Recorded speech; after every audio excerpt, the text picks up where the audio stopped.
میرا مفتی صاحب سے یہ سوال ہے، کیا دو سجدوں کے درمیان بھی کوئی دعا پڑھی جا سکتی ہے؟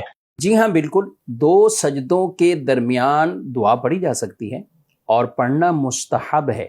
اللہم اغفر لی، یہ دعا آپ دو سجدوں کے درمیان پڑھ سکتے ہیں اور یہ پڑھنا مستحب ہے۔ یہ امام کے لیے بھی مستحب ہے، امام بھی جماعت کراتے ہوئے اس دعا کو پڑھ سکتے ہیں، پڑھنا بھی چاہیے، اور مقتدی کے لیے بھی مستحب ہے۔ بہرحال اگر امام نے نہیں پڑھی اور وہ سجدے میں چلے گئے تو آپ مقتدی اس دعا کی وجہ سے وہ ایسا نہیں کہ دعا پڑھے اور امام کے ساتھ ملنے سے، امام کی پیروی کرنے میں اس سے وہ تاخیر واقع ہو، تو اس کی اجازت نہیں۔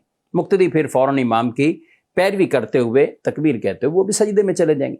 لیکن بہرحال مستحب یہ ہے کہ امام بھی دو سجدوں کے درمیان جب ہم بیٹھتے ہیں تو پڑھ لیں اللہم اغفر لی، اور مقتدی بھی ساتھ یہ پڑھ لیں۔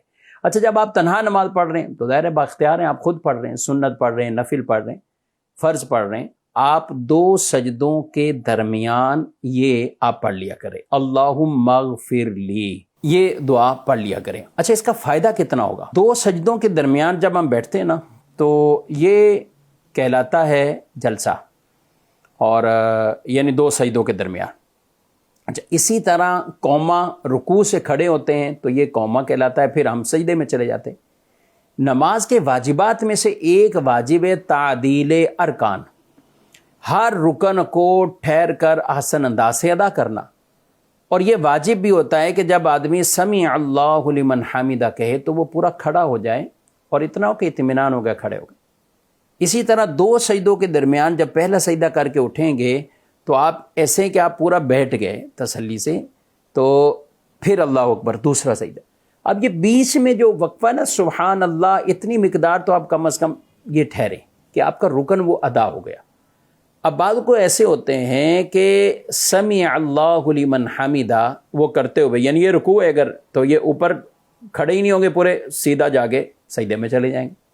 اچھا، سجدے میں بھی لوگ اور ابھی پورے اٹھے نہیں، پھر دوبارہ دوسرے سجدے میں چلے گئے، تو یہ غلط کر رہے ہیں، یہ اپنا واجب چھوڑ رہے ہوتے ہیں۔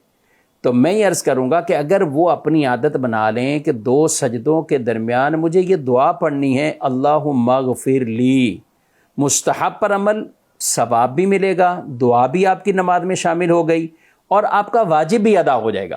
اچھا، اگر امام اپنی عادت بنا لیں گے تو مقتدیوں کا بھی واجب احسن انداز سے ادا ہو جائے گا، اگر امام نے بھی عادت بنا لی۔ لیکن بہرحال یہ پڑھیں یا نہ پڑھیں، جو تعدیل ارکان کا واجب ہے اسے پورا پورا ادا کرنا چاہیے۔